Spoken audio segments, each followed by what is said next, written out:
saya Risma Tantri. Saya mahasiswi Akademi Keperawatan dan Wacana Metro dari kelas tingkat 1B. Di sini saya akan memperkenalkan tata cara batuk efektif. Cara yang pertama yaitu kita bisa menggunakan tisu. Caranya seperti ini. Kemudian jangan lupa buang tisu ke kotak sampah. Cara yang kedua, kita bisa menggunakan lengan bagian dalam. Caranya seperti ini. Cara yang ketiga, kita bisa menggunakan masker. Caranya seperti ini.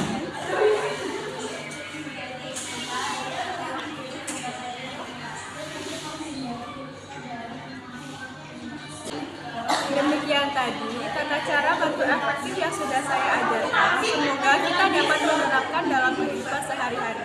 Demikian, saya akhiri. Wassalamualaikum warahmatullahi wabarakatuh.